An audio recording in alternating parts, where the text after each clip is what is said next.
आमदार महोदय त्या ठिकाणी येतात, सत्ता आमच्या ताब्यात द्या, विकास काय असतो आम्ही ते करून दाखवतो. कळत नाही मला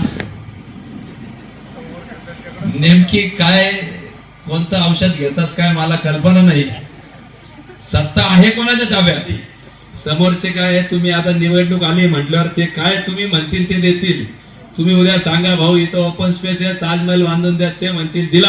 आपण जो कष्टाने त्या ठिकाणी पैसा भरतो त्याची लूट हे आरामखोर तिथं करतात. मग आता यांनाच निवडून द्यायचं का? झालं पण आपलं कोणत्याही प्रकारचं पुनर्वसन या ठिकाणी झालं नाही. 2 वेळा काळे आले पण गाळे काय आले नाही. आणि कोण म्हणतं का भाजप मुस्लिम समाजाच्या विरोध आहे? पूर्ण कोपरगाव शहरात गावागावामध्ये पूर्ण मुस्लिम समाज ठामपणे विवेक भैयांसोबत उभा आहे.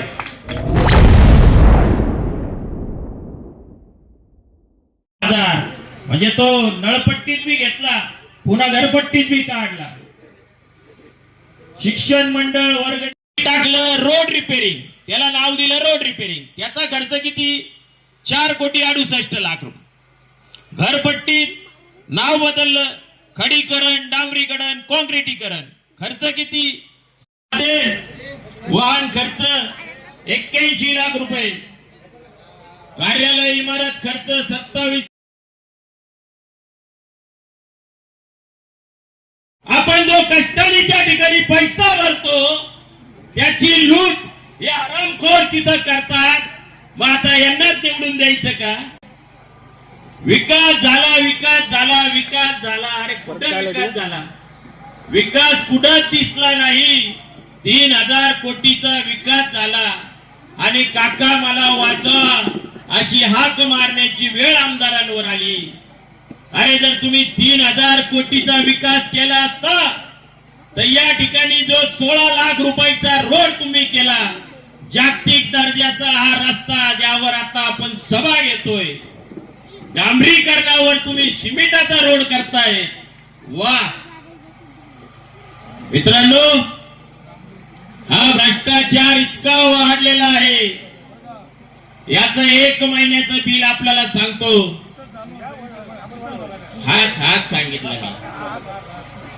सगळे माहितीच्या अधिकारात कोपरगावचा कोपरा आमच्याकडे भेटेल. कोणाला जर संपर्क करायचा असेल तर निश्चित माझ्या संग करा. त्यात मग आरोग्य असेल, पाणी पुरवठा असेल, विद्युत असेल, गटरी असेल, बांधकाम असेल, सगळे माझ्याकडे. माझ्या माता भगिनी इथं जास्त प्रमाणात आहे, त्यांना सांगू इच्छितो भ्रष्टाचार कसा राहतो. 1 महिन्याचं बिल काढण्यात आलं. ज्या 1 महिन्यात बिल काढून आपले सीओ इथून बदली करून गेले.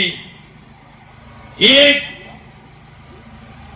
फेब्रुवारी 2024 ते 29 फेब्रुवारी 2024 29 दिवसाचं बिल किती काढलं?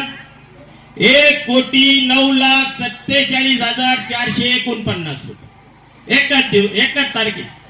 याच्या तारखेवारी जर घेतलं तर यात 1 तारखेपासून 1 तारखेला बरेच बिल आहेत, 2 तारखेला आहेत, 3 तारखेला आहेत, त्यानंतर 5 तारीख, 9 तारीख, त्यानंतर 13 तारखेला 14 तारखेला काही काढलेले आहेत. डायरेक्ट 23 तारखेपर्यंत सगळे बिल काढून घेतले. आता याच्यात संशयाचे बिल सुद्धा आहेत.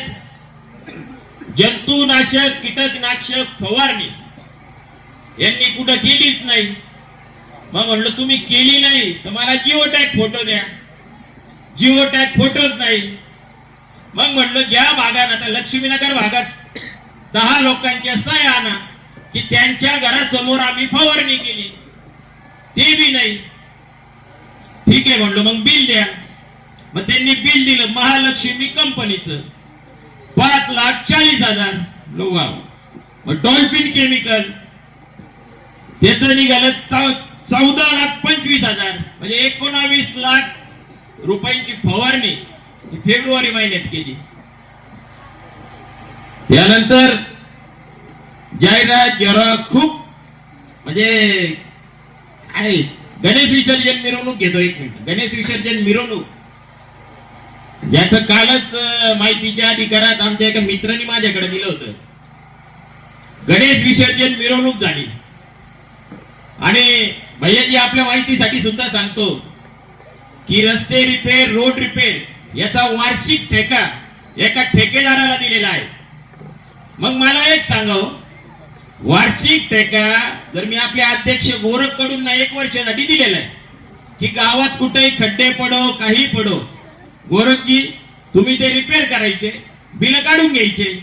मग जर यांना 1 वर्षाचा ठेका दिलेला आहे तर मग आमच्या बबलू भाऊनी कसं काय बिल काढलं? असा हा प्रकार आहे. हे उदाहरण आहे. इतका भ्रष्टाचार म्हणजे मृत जनावरांच्या नावावर सुद्धा पैसे काढले. दर महिन्याला 170 180 मृत जनावर, 120 रुपये पर जनावराप्रमाणे पैसे काढले. म्हणून म्हटलं का सांगण्यासारखं खूप आहे, पण आपल्याला विकासावर बोलायचं आहे का जे आपल्याला भविष्यात करायचं आहे. आपल्याला सगळ्यांच्या ज्या मूलभूत गरजा आहे, स्वच्छ पाणी पाहिजे, चांगले रस्ते पाहिजे, धूळ नको, आरोग्य चांगलं पाहिजे, स्ट्रीट लाईट चांगल्या पाहिजे, या माफक गरजा आपल्या सगळ्यांच्या ज्या आपण जो टॅक्स भरतो नगरपालिकेला, घरपट्टी आणि पाणीपट्टी एवढेच असतात. याच्यापेक्षा जास्त आपल्या काही गरजा नसतात.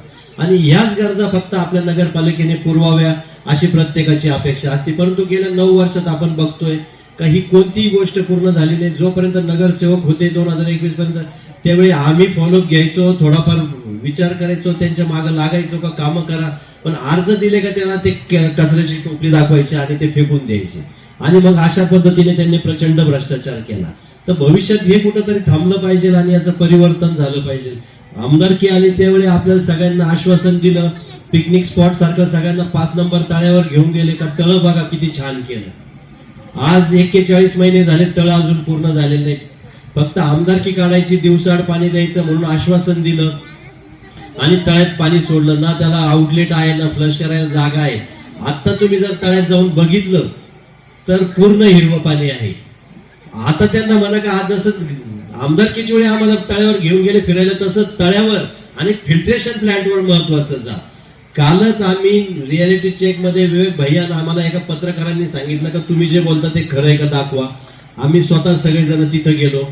फिल्ट्रेशन प्लांटवर गेल्यावर परिस्थिती इतकी भयान होती का तळ्यातून मेलेले मासे फिल्ट्रेशन प्लांट मध्ये आलेले होते आणि 1-2 नाही तर हजारो मासे होते. त्या फिल्ट्रेशन प्लांटच्या टाकीमध्ये एक बगळा मरून पडलेला होता आणि इतकी प्रचंड वाईट परिस्थिती का बघून सुद्धा लाज वाटत होती. फिल्ट्रेशन प्लांटचे फक्त 25% प्लांट चालू होता, 75% प्लांट बंद होता. आणि हे जे म्हणतात का कोल्हे कुटुंबाने काय केलं, तर 42 कोटीच्या योजनेमध्ये तिथं ती फिल्ट्रेशन प्लांटची बिल्डिंग आणि फिल्ट्रेशन प्लांट बांधला तो सुद्धा बंद करून टाकलेला आहे. तिथं जे कर्मचारी आहे ते सुद्धा 12वी पास झाले. काल आम्ही त्यांची बाईट घेतली, पण नको कोणाच्या नोकरीवर गादा यायला म्हणून आम्ही ती बाहेर काढली नाही. आता संतोष भाऊंनी सांगितलं का करोड दरवर्षी खर्च करतो. 1 लाख रुपये पर डेचा खर्च आहे फिल्ट्रेशन प्लांटवर. जिथं 2016ला बिपिन दादांनी जे पंप दिले होते, डोजिंग पंप केमिकल टाकण्यासाठी, सगळे बंद पडलेले. पाणी फिल्टर चालू झालं का त्याच्यात तुरटी हे बाकीचे केमिकल सोडायचे, ज्याच्या नशिबात असेल त्याला ते स्वच्छ पाणी येतं, नाही तर त्याचा वास येतो. आणि तिथं जी लॅब होती जिथं पाणी चेक केलं जातं, 2022 नंतरचं रेकॉर्ड नाही, त्याच्यावर प्रचंड धूळ होती. म्हणजे कैक वर्षापासून त्या ऍपरेटसला, त्या वस्तूंना हात सुद्धा लावलेला नव्हता. इतकी वाईट परिस्थिती होती. आणि पाण्यासाठी आदरणीय शंकररावजी कोल्हे साहेबांनी प्रचंड काम केलं कोपरगाव सरता. आदरणीय स्नेहलताताई कोल्हेंनी पण प्रयत्न केले, पण राजकारण म्हणून ते सगळं हाणून पाडलं. नाही तर आज आपल्याला निळवंड्याचं स्वच्छ पाणी रोज आलं असतं, जसं संगमनेरला येत आहे, जसं श्रीरामपूरला येत आहे. परंतु राजकारण केलं आणि खोटे लोक शेतकरी पुढे उभे केले, कोर्टात केसेस टाकला आणि निळवंड्याची स्कीम हाणून पाडली. मग 5 नंबर तळ तरी पूर्ण करायचं होतं, त्याच्यात प्रचंड भ्रष्टाचार केला.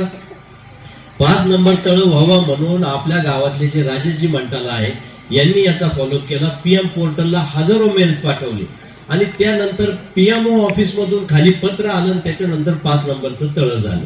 5 नंबर तळ्याच्या टेंडर मध्ये क्लॉज होता का ते 24 महिन्यात होणं अपेक्षित होतं. आज 41 महिने झाले तरी त्यांनी ते पूर्ण झालेलं नाही, पूर्णत्वास नाहीये. आत्ताच आपले जे लाडके मुख्यमंत्री जे आले होते फडणवीस साहेब, त्यावेळी यांनी हे दिले नाही, निवेदन दिलं का ते काम पूर्ण करावं म्हणून. म्हणजे अशा प्रचंड अडचणी आहे. माझी माहिती घेतली. आता राजाभाऊ शिंदे या वार्डाचे नगरसेवक होते. 93 साली शहरामध्ये फक्त एक पाण्याची टाकी होती साईबाबा तपोभूमीच्या तिथं. त्यानंतर पाण्याच्या अडचणी वाढल्या, आपल्याला लक्ष्मीनगरचा एरिया वाढला, शहराची लोकसंख्या वाढत होती. त्यावेळी लक्ष्मीनगरच्या जुन्या कार्यकर्त्यांनी, नागरिकांनी आणि राजाभाऊ शिंदे यांनी सगळ्यांनी मिळून उपोषण आणि मोठा लढा उभारला. त्यानंतर शहरातली जी दुसरी टाकी झाली ती लक्ष्मीनगरला झाली होती आणि ती पण आदरणीय शंकररावजी कोल्हे साहेबांनी. म्हणजे अशा एक ना अनेक कामं कोल्हे कुटुंबाने केलं आणि ते आज विचारताय का हे काम कोणी केलं आणि कोल्हे कुटुंबाने काय केलं. 20 वर्षातली फक्त 5 वर्ष सत्ता होती. 5 वर्ष दृश्य स्वरूपातले कामं जर म्हटले, नगरपालिकेची बिल्डिंग असेल, वाचनालयाची बिल्डिंग असेल, पोलीस स्टेशन असेल, आपलं पंचायत समिती असेल, कोर्टाची बिल्डिंग असेल, फायर स्टेशन असेल, बस स्टँड, अशा हजारो बिल्डिंग आणि हे कामं केलेले आहे. पण आता जर गेल्या 4 वर्षात बघितलं तर फक्त भ्रष्टाचार झाला. बाकीचा भ्रष्टाचार तर संतोष भाऊंनी सांगितलेला आहे. आणि असा भ्रष्टाचार इथून पुढे चालत राहणार नाही. हे कुठंतरी आपल्याला बदलायचं आहे, परिवर्तन आणायचं आहे. म्हणून आम्ही जो विश्वासनामा आपल्याला दिलेला आहे, हा विश्वासनामा आम्ही बनवलेला नाही, तर हा आपल्या सगळ्यांच्या सहकार्यातून बनलेला आहे. 1 महिन्यापूर्वी आम्ही व्हॉट्सअपवर, सोशल मीडियातून आपल्याला एक लिंक पाठवली होती, एक मेल आयडी दिला होता आणि एक नंबर दिला होता 8181909090 आणि आपले सजेशन मागवले होते. त्याच्यातून हजारो सजेशन आले, सूचना आल्या का बाबा माझ्या प्रभागात काय पाहिजे, शहरात स्वच्छतागृह पाहिजे, वॉकिंग ट्रॅक पाहिजे. मग ह्या सगळ्या गोष्टी आम्ही विश्वासनामामध्ये घेतल्या. या सगळ्या गोष्टी विश्वासनामा, त्याच्यातून हा विश्वासनामा बनला. मग याच्यामध्ये काय काय आहे, आपल्याला चांगल्या क्वालिटीचे रस्ते द्यायचे आहे, स्वच्छ पाणी द्यायचं आहे, धूळमुक्त शहर करायचं आहे. आरोग्यावर तर 74-75 लाख रुपये 4 वर्षात बिल काढलं. कधी फवारणी झाली का आपल्याकडे? 4 वर्षात झाली का कधी फवारणी? एकदाही झाली नाही. जी पावडर मारतात ती रांगोळी मारतात, जिचा वास सुद्धा येत नाही. जुन्या काळी ज्यावेळी पावडर मारायची तर हातात ग्लोव्ह घालून ती पावडर टाकायची. आता ती पावडर अशी टाकताय तर जसं काय रांगोळी टाकताय. इतकी वाईट परिस्थिती, घंटागाडी येत नाही. एक नाही अनेक समस्या आहे. ह्या सगळ्या समस्या आपल्याला सोडवायच्या आहे. नगरपालिकेच्या ज्या शाळा आहेत त्या आपल्याला दुरुस्त करायच्या आहे. त्यांच्या क्लासरूम स्मार्ट क्लासरूम करायचे आहे. या नदीच्या कडेला आपल्याला जॉगिंग ट्रॅक करायचा आहे. आणि सगळ्यात महत्वाचं, जे आपल्या भागाचा जो प्रश्न आहे का, जी आपली शासकीय जागेवरची जी घरे आहे ती नियमाकुल करायची आहे. आदरणीय मुख्यमंत्र्यांनी त्याच दिवशी आपल्याला शब्द दिला होता आणि या विश्वासनाम्यावरची पालकत्व घेतलं होतं का तुम्ही हे 31 ते 31 उमेदवार निवडून द्या. या कोपरगाव शहराचं मी पालकत्व घेतो आणि मी सगळेच्या सगळे कामं करून देतो. कारण मुख्यमंत्र्यांनंतरची तर कोणती अथॉरिटी नाही, ती शेवटची अथॉरिटी आहे. लाडक्या बहिणीच्या पैशाचं सुद्धा त्यांनी तसंच सांगितलं का जोपर्यंत मी पदावर आहे तोपर्यंत, ते तर 4 वर्ष अजून आहे, म्हणजे 4 वर्ष आपल्याला लाडक्या बहिणीचे पैसे मिळणार आहे. आणि ज्यावेळी ते भाषण करून खाली बसले तर खाजगीत विवेक भाईंनी त्यांना हसता हसता सांगितलं का साहेब ते 1500हून 2100 करायचं बघा. त्यांनी पण हसून प्रतिसाद दिला. आणि जी आपली घरे शासकीय जागेवर आहेत ती नियमाकुल करण्यासाठी सुद्धा त्यांनी सकारात्मक 2016ला सुद्धा त्यांनी शब्द दिला होता की तुम्ही हे आपले नगराध्यक्ष आणि नगरसेवक निवडून द्या, आपण हे सगळं नियमाकुल करू. पण याचं श्रेय कोल्हे कुटुंबाला जाईल म्हणून ते फाईल कुठं पुढे पाठवले नाही. आणि ज्या वेळी आम्ही फॉलोअप करायचो तर आमच्या आधी इथे येऊन फ्लेक्स लागायचे, लवकरच 7-12चं वाटप करणार. आज 5-7 वर्ष झाले का 7-12चं वाटप झालं नाही. परंतु आम्हाला विश्वास आहे की लवकरच आम्ही आपले 7-12 असतील, आपले घर असतील, हे सगळे नावावर करणार आहोत असा मुख्यमंत्री साहेबांनी शब्द दिलेला आहे. आणि हा शब्द परत आपल्याला पूर्णत्वास नेण्यासाठी उद्या आपल्याला आदरणीय बावनकुळे साहेबांची सभा, महसूल मंत्री बावनकुळे साहेबांची सभा 4 वाजता डॉक्टर बाबासाहेब आंबेडकर स्मारकाची इथं आहे. आणि हा ऐतिहासिक क्षण आणि हे ऐतिहासिक शब्द ऐकण्यासाठी आपण सर्वांनी हजारोच्या संख्येने आणि सगळ्यांनी तिथं उद्या उपस्थित राहायचं आहे. म्हणजे एक ना अनेक अशी भरपूर कामं सांगण्यासारखी आहे, परंतु वेळ कमी आहे, भरपूर वेळ झालेला आहे. तर म्हणून मी आपल्याला एक कळकळीची विनंती करतो का ह्या परिवर्तनामध्ये आपली सगळ्यांची साथ आम्हाला 31 जणांना लागणार आहे. तर आपला आशीर्वाद रूपी मत आपण कमळ आणि छत्री आणि 4 नंबर मध्ये जे आपले पाहुणे रावळे असतील त्यांनाही सांगा का कब्बशी याच्यावर जाऊन आपल्याला 3 बटन दाबायचे आहे. प्रत्येकाला 3 मताचा अधिकार आहे. एक आहे अध्यक्षांचं, तिथं 1 कमळाचं बटन दाबायचं आहे. 2 नगरसेवकांचे, 1 कमळ आणि 1 छत्री. आपल्या प्रभागातून मी नगराध्यक्षासाठी स्वतः उभा आहे. तसंच खाली नगरसेवकांसाठी आमचे मित्र रवी अण्णा कथले आणि आमच्या वहिनी ऋषाताई आढाव या उभ्या आहे. तरी आपण आपलं आशीर्वाद रूपी मत आम्हाला देऊन जास्तीत जास्त मताने निवडून द्यायचं आहे आणि आपली सेवा करण्याची आम्हाला एक संधी द्यायची. खर तर आपला हा भाग बाराबलुतेदारांचा आहे, कष्टकऱ्यांचा आहे, कामगारांचा आहे. सर्व जाती धर्माचे लोक आपल्या या ठिकाणी गुण्यागोविंदाने राहता, कसलीही तेढ नाही. पण गेल्या 9 वर्षापासून जे एक आपला विश्वासघात करण्याचं काम चाललंय. 9 वर्षापूर्वी या ठिकाणी मंदिरात 7/12च्या नावाखाली पेढे वाटपाचा कार्यक्रम केला. आपल्या भावनांशी खेळल्या गेलं. इथं महिलांची संख्या लक्षणीय आहे. महिला आपल्या सर्व माता भगिनी बाजारला जर गेला तर भेळीचा पुडा आणल्यानंतर त्याचा जो दोरा असतो, त्याची पिशवी असती, संसारासाठी ती देखील जपून ठेवणारी महिला असेल, माझी माता भगिनी असेल, तर यावेळेस मतदानाला जाताना कृपया सर्वांनी विचारपूर्वक आणि कुठेतरी एक निर्णायक असं एक विश्वास ठेवून विवेक भैयांवर आपण मतदानाला गेलं पाहिजे. आपण काळजीपूर्वक प्रत्येक जण कोणतीही गोष्ट खरेदी करताना पडताळून बघतो, त्याची एक्सपायरी डेट बघतो. मित्रांनो, 9 वर्षापासून जो कारभार चाललाय, हा कारभार आपल्या सर्वांना माहीतच आहे. समोरच्या विरोधकांकडे आता काही कोणताही मुद्दा उरला नाही. स्वप्न विकली जात आहे. सांगता येते आम्ही हे करू ते करू. महिलांसाठी कोणते तरी एक नवीन फॉर्म आले का आम्ही तुम्हाला रोजगार देऊ, आम्ही तुम्हाला शिलाई मशीन वाटू. काही दिवसांनी आता निवडणूक 3 दिवसावर राहिली, ते हे पण म्हणायला बसले का तुमच्या प्रभागाला आता बिबट्याचं संकट आहे, तुमच्या प्रभागाला वॉल कंपाऊंड मारून देऊन 2 गेट करू. मित्रांनो, हे सगळं स्वप्न विकायचं काम आहे. आणि हे सगळं करत असताना आपला विश्वासघात या ठिकाणी झाला नाही पाहिजे. 2019 पासून तर आतापर्यंतचे त्यांचे जर आश्वासन बघितले, पुनर्वसन हा सगळ्यात प्रमुख मुद्दा होता. अतिक्रमण झालं, पण आपलं कोणत्याही प्रकारचं पुनर्वसन या ठिकाणी झालं नाही. 2 वेळा काळे आले, पण गाळे काय आले नाही. सगळ्यांना आपल्याला माहिती आहे की या ठिकाणी काम करत असताना विवेक भैयांनी आपल्याला जो विश्वास भरला आणि विरोधकांच्या पायाखालची वाळू सरकली. कोणताही नेता आता त्यांना उरला नाही प्रचाराला आणायला. त्याच्यामुळे उद्या ते काहीतरी एक मनोरंजनाचा कार्यक्रम आहे. मनोरंजन करून निवडणूक जिंकता येत नाही. त्यासाठी ग्राउंडवर काटेकोरपणे फिरून निवडणूक लढली जाते आणि ती जिंकली जाते. येणाऱ्या 21 तारखेला विवेक भैयांच्या नेतृत्वाखाली हा गुलाल नक्कीच आपला असेल. संतोष भाऊंनी सांगितलं, पूर्ण गावाचा भ्रष्टाचार सांगितला. मित्रांनो, ही पाण्याची टाकी आहे. ह्या पाण्याच्या टाकीचे 9 वर्षामध्ये 3 वेळा सुशोभीकरणाच्या नावाखाली 15 लाखाचे बिल काढले गेले. तरी आपण कोणताही शब्द उच्चारला नाही. आपल्या भावनांशी जर कोणी खेळत असेल तर त्यांना धडा शिकवल्याशिवाय आपण राहायचं नाही. ही गोष्ट या निमित्ताने मी प्रामुख्याने आपल्याला सांगतो. आपल्या या ठिकाणी अनेक कामं करण्यासारखे, सुशोभीकरणाचे कामं असतील, रस्त्याचे असतील. आता आपण या ठिकाणी बसलोय, भारतातला पहिला क्रांतिकारी प्रयोग आपल्या ठिकाणी झाला. कॉन्क्रीटवर डांबर मारण्याचं काम झालं आणि आपलं नाव लक्ष्मीनगरचं हे पूर्ण जिल्ह्यामध्ये प्रसिद्ध झालं. मित्रांनो, सांगायचा उद्देश असा की प्रत्येक वेळेस जर विश्वासघात कोणी करत असेल तर धडा शिकवल्याशिवाय थांबायचं नाही आणि माघारी फिरायचं नाही. 20 तारखेला मतदान यंत्रासमोर जेव्हा आपण उभं राहू, आपल्यातला स्वाभिमान जागा करा. बटन दाबा कमळाचं, छत्रीचं आणि धो मताने आपले सर्व उमेदवार निवडून द्या. आणि विकासाचं विजन काय असतं ते विवेक भैयांच्या मार्गदर्शनाखाली आपल्याला बघायचं आहे. मित्रांनो, या ठिकाणी भैया आपल्याला एक सांगू इच्छितो की येथे कष्टकरी महिला आहेत, सर्व आपले बाराबलुतेदार लोक आहेत.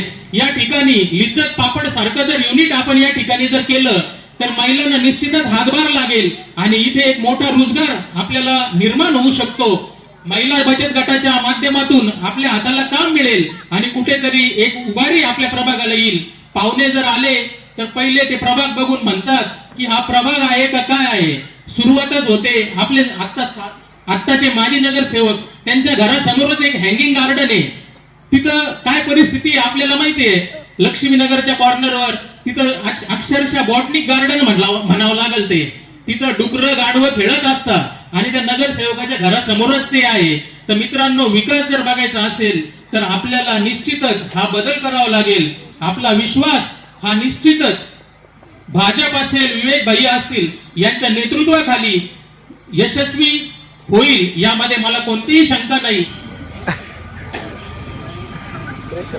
आदरणीय युवा नेते विवेक भैया कोल्हे आणि सर्व व्यासपीठ नगरसेवक पदाचे उमेदवार प्रवीण अण्णा कटले, वृषालीताई आढाव, नगराध्यक्ष पदाचे उमेदवार परागजी संधान साहेब.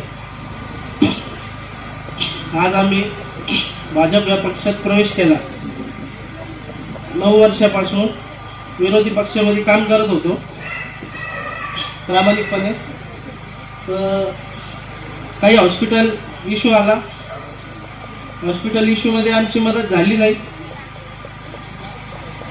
विवेक भैयांना कळालं. विवेक भैयांनी संपर्क केला आणि विवेक भैयांनी विश्वास दिला तर तुम्ही पक्षाचं काम करू नका आणि कुठलंही काम करू नका, पण तुमची हॉस्पिटलची मदत आम्ही करू, एक पुण्य म्हणून करू. त्यामुळे विवेक भैयांच्या कामाला आकर्षित होऊन आम्ही निर्णय घेतला विवेक भैयांसोबत काम करायचा. आणि कोण म्हणतं का भाजप मुस्लिम समाजाच्या विरोध आहे? पूर्ण कोपरगाव शहरात गावागावामध्ये पूर्ण मुस्लिम समाज ठामपणे विवेक भैयांसोबत उभा आहे. आणि या येणाऱ्या निवडणुकीत आम्ही ती सर्व भर पूर्ण करू आणि सर्व उमेदवार जास्तीत जास्त मतांनी निवडून आणण्याचं काम करू आम्ही. एवढंच बोलून 2 शब्द थांबत. आणि आज पहिलीच वेळ आहे, 9 वर्षापासून काम करतोय समोरच्या पक्षात. फक्त गर्दी जमा करायसाठीच होतो. आज प्रवेश केला तर आज पहिल्यांदा माईक हातात घ्यायची संधी विवेक भैया यांनी दिली, त्यामुळे त्यांचे आभार मानतो. या ठिकाणी आयोजित करण्यात आली असे आमचे दोन्ही उमेदवार रवी नाना कतले आणि वृषाली गणेश आढाव. आणि ज्या निमित्ताने या ठिकाणी मी आलो, ज्यांचा प्रवेश या ठिकाणी आज झाला, असे आपल्या सगळ्यांना परिचित असलेले सलीमभाई पठाण आणि त्यांची सर्वच टीम. या ठिकाणी आमिरनी छोट्या खानी भाषण दिलं, परंतु अतिशय चांगल्या पद्धतीने त्यांनी बोलला. पुढची पिढी सलीमभाई तयार होते, काळजी करू नका. सगळ्यांबरोबर आम्ही भक्कमपणे तुमच्या पाठीशी आम्ही उभे आहोत, एवढंच या निमित्ताने खरं तर सांगतो. आणि तुमच्या येण्याने निश्चितपणाने या दोन्ही उमेदवार यांचा विजयाचा मार्ग सुखकर आणि सोपा झालेला आहे असं मी समजतो. आणि आजच तिन्ही उमेदवारांचा विजयाचा गुलाल निश्चित झालेला असं मी समजतो. त्याच्यामुळे तुमचंही या ठिकाणी मी पुन्हा एकदा मनपूर्वक स्वागत करतो. मला कल्पना आहे तुम्हाला घेऊन येण्याकरता अनेक लोक या ठिकाणी प्रयत्नशील होते. काही उपस्थित आहे, काही नाही आहे. आणि सगळ्याच उपस्थितांचा बऱ्याच सगळीच मंडळी दिसत आहे. शरद भाऊ दिसत आहे. मी सगळ्यांचा नाम उल्लेख करत नाही, उशीर झालेला आहे. आपल्याला सगळे प्रश्न माहिती आहे. मतदान फक्त आपल्याला करायची बाकी आहे. कारण की हे आता दुसऱ्यांदा परीक्षा चालू आहे. आपल्याला सगळे 4-4 वेळेस 6-6 वेळेस भेटलेले आहे. महिलांवर तर विशेष त्या ठिकाणी लक्ष आमच्या सगळ्याच उमेदवारांचं आहे. जणू काही इतकं प्रेम होतो चाललंय की रोज तुम्हाला इतके 1000 रुपये दिले जातील, याचं काम देऊ, त्याचं शिवण मशीन देऊ, अगरबत्ती बनवायला देऊ, कापूर आले ना, फॉर्म आले ना, घरी फॉर्म आले ना समोरच्या पार्टीकडून, ते सगळे गोळा करून आमच्या रवी भाऊकडे आणि गणेश भाऊकडे द्या. ते आम्ही कोणते तरी फुटाणे किंवा शेंगदाण्यावाल्यांकडे देतो, त्यांच्या तरी कामी येतील ते. कारण की अक्षरशः धुळफेक करण्याचं काम या ठिकाणी चालू आहे. अनेकदा विरोधक येतात आणि भाषण देतात. मला तर हसू येतं कधी कधी. आमदार महोदय त्या ठिकाणी येतात, सत्य आमच्या ताब्यात द्या, विकास काय असतो आम्ही ते करून दाखवतो. कळत नाही मला नेमकी काय कोणतं औषध घेतात काय मला कल्पना नाही. सत्ता आहे कोणाच्या ताब्यात? गेल्या कित्येक वर्ष या ठिकाणी सत्ता तुमच्या ताब्यात आहे. आमचे अनेक युवक या ठिकाणी उपस्थित आहे. वयाच्या 40 गाठलेले जे लोक आहेत त्यांना 18व्या वर्षी म्हणजे 22 वर्षापूर्वीपासून त्यांना मतदानाचा अधिकार मिळालेला आहे. या 21-22 वर्षामध्ये 16 वर्षाहून अधिकचा काळ आमदार म्हणून त्या ठिकाणी काळे परिवाराकडे राहिलेला आहे. अगदी मधला फक्त 5 वर्ष अपवाद सोडला आणि ही टर्म संपली तर म्हणजे 20 वर्ष, या 25 वर्षामध्ये सत्ता ही काळ्यांकडे राहिलेली आहे. आणि आजही ते वालगाना करता की या ठिकाणी तुम्ही आम्हाला सत्ता द्या, विकास काय असतो आम्ही ते दाखवून देतो. मला हास्यास्पद वाटतं. आज जर त्यांचे आकडे बघितले 3000 कोटी 4000 कोटी, मी सहज हिशोब लावला, इंजिनियर असल्यामुळं भागिले केलं, आपली लोकसंख्या केली तर प्रत्येकाला त्या ठिकाणी 1.5 लाख रुपये पेक्षा जास्त रुपये आपल्याला मिळाले असते इतका खर्च त्यांनी ह्या तालुक्यामध्ये केलेला आहे असं त्यांचं म्हणणं आहे.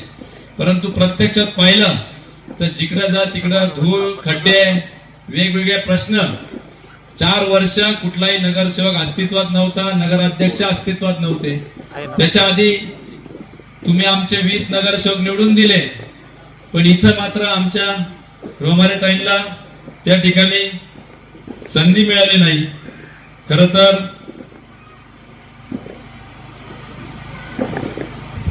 त्या ठिकाणी पुढच्या सभेला बोलवलेलं दिसतंय, परंतु त्या ठिकाणी त्याही वेळेस आपला उमेदवार या ठिकाणी आपण निवडून दिला नाही. त्याच्याही मागच्या टर्म मध्ये रवी भाऊ 13-13 होते, त्यावेळेस इथून आपला उमेदवार 13-13 होते त्यावेळेस होतं. परंतु कामकाजाला फार अडचण त्यावेळेस आली. 2011ला 13-13 झाले, 16ला तुम्ही खाली मेजॉरिटी दिली, पण इथले सीट निवडून नाही दिले आणि नगराध्यक्ष दुसरा दिला. म्हणजे घोडाबैल ज्याला म्हणतो आपण बोली भाषेमध्ये, तो कारभार तुम्ही त्यावेळेस खाली एक आणि वरती एक लावला. तर त्याच्यामुळं तो कारभार सगळा झाला नाही.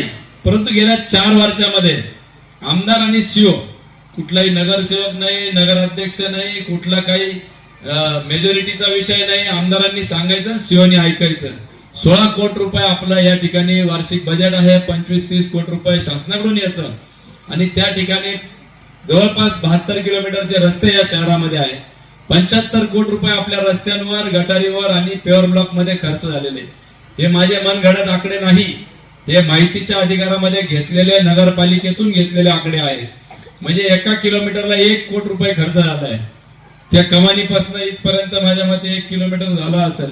म्हणजे 1 कोटीच्या वर खर्च झालेला असा शासकीय किंवा नगरपालिकेचे आकडे सांगतात. आणि हे आमदारांच्या कारकिर्दीमध्ये झालं.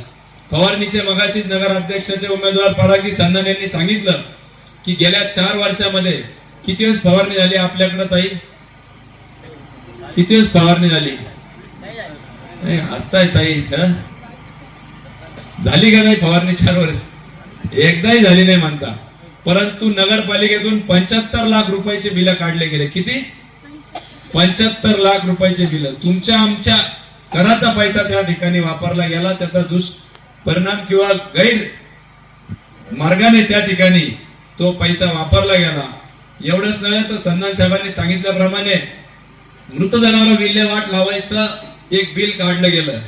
किती मृत जनावर आपल्या भागातून विल्हेवाट लावली असेल शहरातून? तर 4 वर्षात 7,000 त्या ठिकाणी जवळपास मृत जनावर विल्हेवाट लावली आणि त्याचं बिल काढण्यात आलं. आजही तुम्ही निघाले संभाजी महाराज चौकात गेलं तर तुम्हाला दिसतात सगळे संध्याकाळचे गेट टुगेदर केलेले असते सगळ्या जनावरांनी तिथं. म्हणजे काहीतरी कोंडवाड्यात जिथं त्यांना ठेवलं पाहिजे त्याचा 7.5 लाख रुपये वर्षाला त्या ठिकाणी बिल काढलं जातं पगारापोटी फक्त. इतर खर्च मी सांगत नाही. असे अनेक भ्रष्टाचार गेल्या 4 वर्षामध्ये झालेला आहे. म्हणून हे सगळे विषय वापो करणार नाही. पूर्ण रात्र त्या ठिकाणी लागून जाईल. रस्त्यावर इथं त्याला आपण म्हणतो उलट काम झालेलं आहे. सिमेंटच्या रस्त्यावर, कॉन्क्रिटीकरण झालेल्या रस्त्यावर डांबर लावले गेलंय. अनेक रस्ते आहे. 7-12चा प्रश्न आहे. तो फक्त निवडणुकीचा विषय सगळ्यापुरती न राहता तो 7-12चे उतारे तुमच्या नावावर केल्याशिवाय आम्ही लोक स्वस्त बसणार नाही, एवढा शब्द मी या ठिकाणी देतो तुम्हाला. कारण की मुख्यमंत्र्यांनी तो शब्द दिलेला आहे. निवडणूक पुढे गेली, आम्ही महसूल मंत्री असतील त्या ठिकाणी त्या विषयाच्या निगडीत माधुरीताई मिसाळ मंत्री आहेत, ताईंच्या त्या चांगल्या संपर्कात आहे. मैत्रीण म्हटलं तरी वावगं ठरणार नाही. त्यांच्याशी आमदार ताईंनी त्या ठिकाणी चर्चा केलेली आहे. आणि निश्चितपणाने हे असे खोटं काम करून पेढे वाटायचं काम तुषार भाऊ आपण करणार नाही. खऱ्या अर्थाने ज्या दिवशी 7-12 नावावर होईल त्या दिवशी आम्ही सगळेजण तुमच्याकडे या ठिकाणी तुमच्याकडून पेढे खायला किंवा तुमच्याकडे जेवायला आम्ही त्या ठिकाणी येऊ. कारण की स्वप्नपूर्ती आपला त्या निमित्ताने होणार आहे. अनेक जण आजार पडतो, अडीअडचणी येते. पहिल्या 100 दिवसाच्या आत त्या ठिकाणी हक्काची अँब्युलन्स नगरपालिका घेऊन मोफत कोपरगावकरांसाठी आम्ही ती अँब्युलन्स त्या ठिकाणी जाहीर करणार आहोत. एवढंच नव्हे तर ऍप बनवलेली आहे. ऍप मध्ये देखील आपल्याला कुठले काम, किती टेंडर, बजेट काय आहे सगळं त्या ठिकाणी दिलं जाईल. 100 दिवसामध्ये आम्ही वेगवेगळे विकास विश्वास नामातले विषय आम्ही हाती घेतलेले आहे. वाचला का आमच्या महिला भगिनींनी? वाचला का कोणी? काय कोणतरी आलं पॅम्पलेट देऊन गेला, नमस्कार घेतला, झालं. या विश्वासनामामध्ये आम्ही सगळ्यांचं मत घेऊन हा विश्वासनामा बनवलेला आहे. राज्याचे मुख्यमंत्री उपमुख्यमंत्री मोठे का मुख्यमंत्री मोठे? कोण मोठे? मुख्यमंत्री ना. तर मुख्यमंत्र्यांनी मागे शब्द दिलेला आहे की या विश्वासनामातले सगळे शब्द पूर्ण करण्याची जबाबदारी ही स्वतः मुख्यमंत्र्यांनी त्या ठिकाणी घेतलेली आहे. अनेक युवक भेटता, आई वडील ग्रामीण भागाचे संतोष भाऊ भेटता आणि ते म्हणता भैया त्याचं लग्नच व्हायना, 2-4 महिने का व्हायना, त्याला नोकरी द्या, एकदा लग्न झालं घरी पाठवून द्या. म्हटलं या अशी फसवेत आहे आपल्याला नाही जमणार. आमच्या बहिणींना मी फसवू शकत नाही. समोरचे काय आहे, तुम्ही आता निवडणूक आली म्हटल्यावर ते काय तुम्ही म्हणतील ते देतील. तुम्ही उद्या सांगा भाऊ इथं ओपन स्पेस आहे, ताजमहल बांधून द्या, ते म्हणतील दिला. कारण त्यांना परत निवडणुकीला मागायलाच यायचं नाहीये. आताच 75 गाठलेली आहे त्यांनी, त्याच्यामुळे परत निवडणुकीला मतदान मागायला यायचं नाही. मला 4 वर्षांनी आमदारकी आहे ना, तुम्हाला तुमच्याकडे यायचंय. या निवडणुकीच्या माध्यमातून नगरपालिकेच्या माध्यमातून काम करून दाखवायचं आहे. आणि म्हणून अनेक संधी उपनगराध्यक्षांच्या उपमुख्यमंत्र्यांच्या सांगण्यावरून आपण आमदारकी त्यांना दिली, परंतु आता मुख्यमंत्र्यांच्या सांगण्यावरून या ठिकाणी आपल्याला नगरपालिका त्यांच्या ताब्यात द्यायची आहे, जेणेकरून विकासाची गंगा या कोपरगाव नगरीमध्ये आपल्याला आणता येईल. आणि त्याकरता आम्ही 31 नगरसेवक या ठिकाणी कटिबद्ध आहोत. पुनश्च एकदा फार माझं भाषण लांबवणार नाही. आपल्याला विनंती करतो की येत्या 21 तारखेला आमच्या 31 उमेदवार त्या ठिकाणी निवडून द्या अशी अपेक्षा आपल्या समोर व्यक्त करतो. केंद्रामध्ये आपलं भाजपचं सरकार आहे, राज्यामध्ये आहे, परंतु आपल्याला लोकसभेला देखील कमळाला मतदान करता आलं नव्हतं, आमदारकीला देखील करता आलेलं नव्हतं. परंतु एक सुवर्ण संधी आपल्यासाठी ज्या काही योजना केंद्र सरकार देतं त्याची जर आपल्याला परतफेड करायची असेल तर ही एक संधी आहे की भाजपला आपण मतदान करून कुठंतरी त्याची आपल्याला परतफेड करण्याची एक संधी मिळालेली आहे. आणि म्हणून विनंती आहे, केंद्रात कोणतं चिन्ह आहे पंतप्रधानांचं? झोपले वाटतं काय मागची? कोणतं चिन्ह आहे केंद्रात आपलं? राज्यात कोणतं चिन्ह आहे? जिल्ह्यात कोणतं चिन्ह आहे? मग राज्य नगराध्यक्षाला कोणतं चिन्ह आहे? नगरसेवकाला कोणतं चिन्ह आहे? दुसरं एक छत्री विसरू नका, ती घरी विकासाची खात्री आहे आपली. आणि त्याच्यामुळं हे तिन्ही चिन्ह जायचं एकाच मशीनवर, पहिलं कमळ, मग छत्री आणि मग कमळ. कमळ छत्री कमळ एवढंच आपल्याला तुम्हाला त्या ठिकाणी दाबायचं आहे. कमळ छत्री कमळ. आणि काहीच गडबड करायची नाही. कोणतरी भूलतापा देईल. आता एक मत मागायला लागले विरोधात, भाऊ मी इथला आहे, मी या भागातला आहे. यार तू या भागातला, मग रस्ते काढून नाही केले तू. त्याच्यामुळं अजिबात काही भूलतापांना बळी पडायचा नाही. गणेश भाऊ आमचे आहे, वृषालीताई आहे आणि रवी भाऊ आहे. त्यांना सगळ्यांना आणि नगराध्यक्ष या सगळ्यांना सारखीच फुली आपल्याला या ठिकाणी सगळ्यांनी मिळून द्यायची आहे. तुम्ही निश्चिंत राहा.